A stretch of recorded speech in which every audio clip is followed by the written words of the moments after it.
Para todos sempre exaltamos e adoramos o nome excelente de Jesus Cristo. Olá, amados, tudo bem? Eu sou o Bispo Antônio Oliveira, falo a partir de São Paulo, no Brasil, o seu companheiro do estudo da Palavra de Deus. Nesse momento estaremos estudando na aula de número 56, Palavra Poderosa. O tema que nós estamos falando fala sobre posição em Cristo na sua primeira edição, dentro de uma abordagem métodos de execução. Abordagem que já tratamos nas aulas anteriores e agora damos continuidade, né? Já falamos sobre vários métodos, né, de execução e agora nós queremos retomar falando sobre a guilhotina, né? A guilhotina, ela é um instrumento utilizado para aplicar a pena de morte por decapitação, né? Então, o objetivo principal desse instrumento é esse. De maneira, amados, que o aparelho ele é constituído de uma grande armação reta, aproximadamente de 4 metros de altura, né? A qual ela é suspensa uma lâmina losangular, pesando cerca de 40 quilos, né? Evidentemente, mais ou menos, é nesse peso. A lâmina, assim, ela é guiada à parte superior da armação por cordas, né? E ela fica mantida no alto até que a cabeça do condenado seja colocada sobre uma barra que o impede, assim, de se movimentar. Uma barra fixa, ele lá, ali é atado, é amarrado para que ocorra a execução.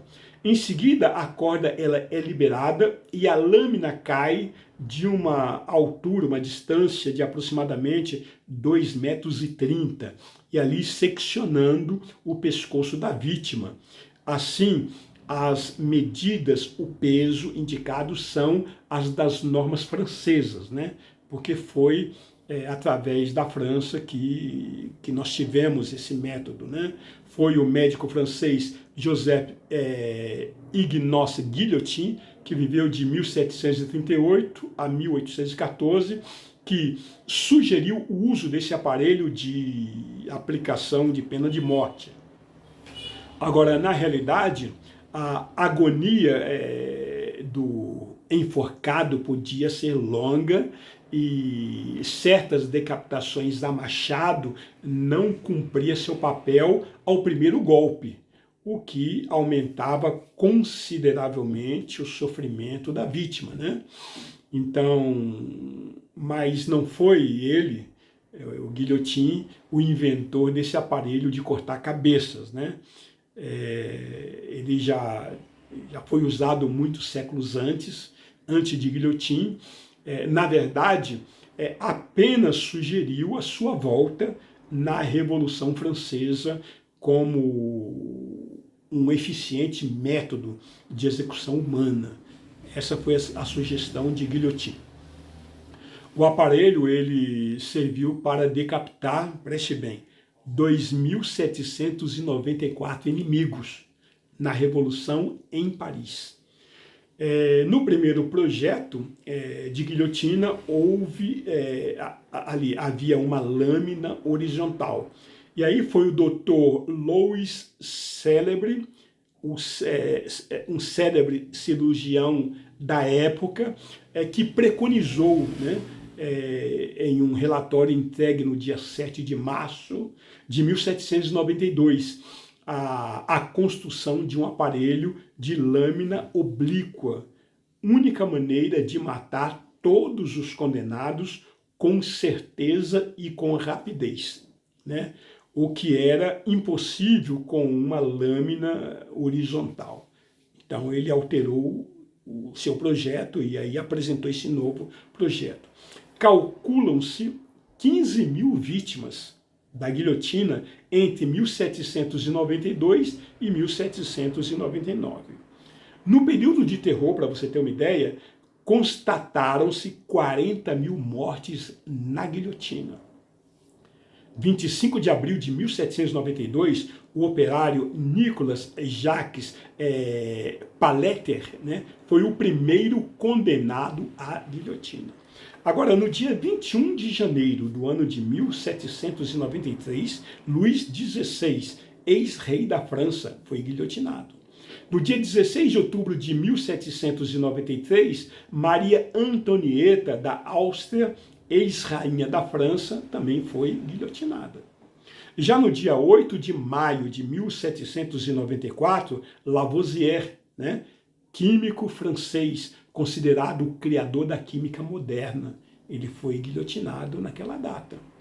E no dia 17 de junho de 1939, Eugène Wildermann, assassino de 6 pessoas, aí nós tivemos a última execução pública na França, através da guilhotina.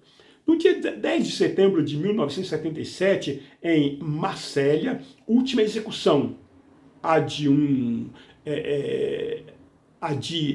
Hamida de Jandobe, foi a última. Essas últimas execuções aí, portanto, contribuíram a pôr um fim à pena de morte na França, que foi abolida no ano de 1981 pela Assembleia Nacional, sob proposta de François Mitterrand. Agora queremos falar um pouco sobre o método de execução através de câmara de gás. Amados, a câmara de gás, ela é um dos suportes utilizados pela justiça para execução de condenados à morte. Surgiu nos Estados Unidos, no ano de 1924, criado pelo major do Exército D.A. Towner, ou por sugestão do médico toxicologista Albert Schwarzschild, ou Schwarzschild, acho que é assim que se pronuncia, inspirado no seu uso de gases tóxicos durante a Primeira Guerra Mundial. Sim. A ideia original era saturar a cela do condenado com gases tóxicos enquanto este dormia. Essa seria, sim, uma ideia original, sem prévio aviso, É o efeito surpresa. A ideia não se mostrou viável, Agora, na Alemanha nazista, na Segunda Guerra Mundial, essas câmaras eram muito solicitadas em campos de extermínio, em Varsóvia, do lado polonês, na eliminação sistemática de seus prisioneiros. Agora veja que naquelas câmaras, hermeticamente vedadas, um poderoso e mortal gás chamado Zyklon, Zyklon B, ele era injetado em quantidades no interior, e o Zyklon B era o nome comercial, mas na verdade tratava-se do ácido cianídrico, um gás muito utilizado até hoje nas câmaras de gás norte-americanas. Então, o gás também ele é usado em grandes celeiros, assim, na eliminação de carunchos, de pragas, Agora, entendemos, amados, que fúnebre foi a descoberta de que o gás também era tóxico para os humanos. E assim, desse modo, os prisioneiros judeus, eles eram confinados em câmaras, grandes salas de concreto, muito bem lacradas, e assim os cristais do ácido cianídrico, eles eram jogados no interior daquelas câmaras, de maneira que homens e mulheres, tanto novos e velhos, eram levados para essas câmaras sob o pretexto de tomar banho, e assim não voltavam mais.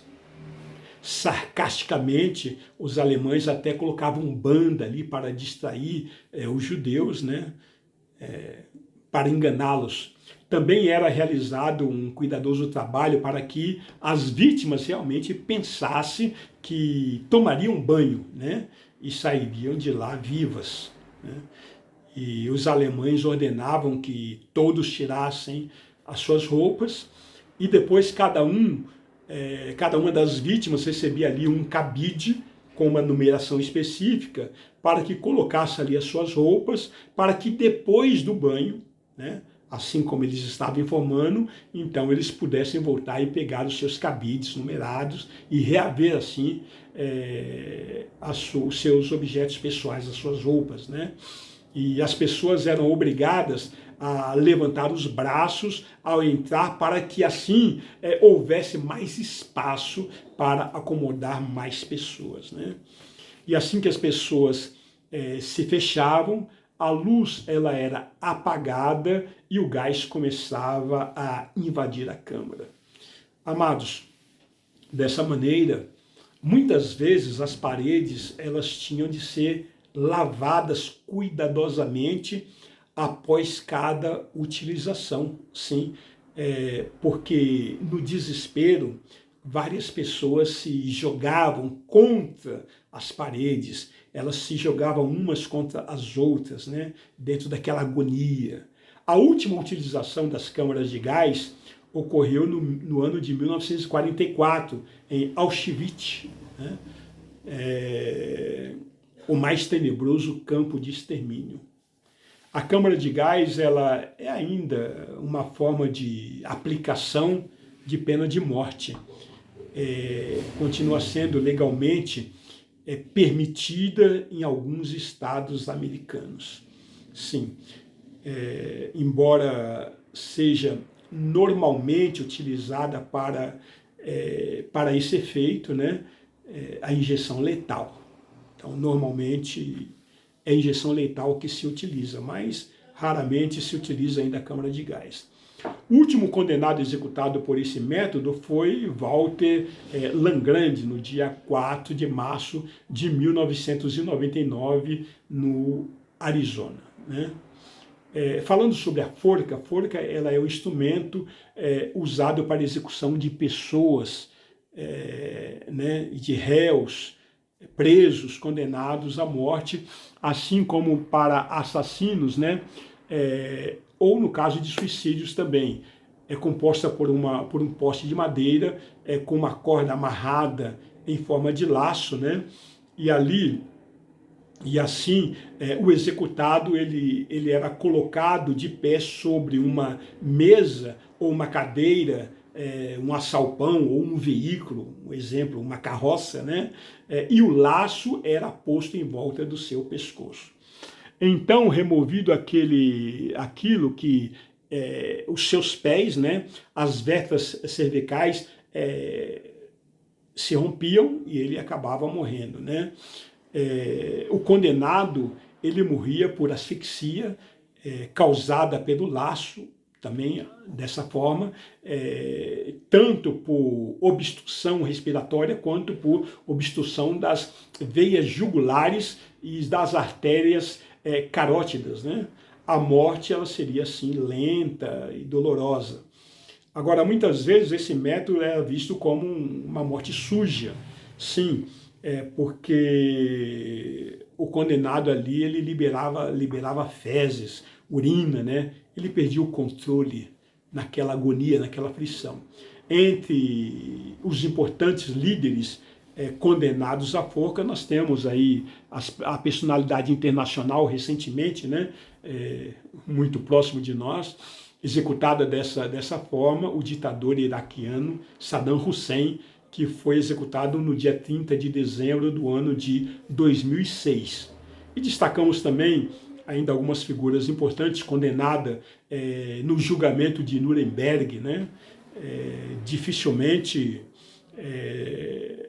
ou melhor dizendo, diferentemente do que aconteceu com Saddam Hussein, alguns daqueles alemães eles suicidaram antes da execução, né? Eles se suicidaram.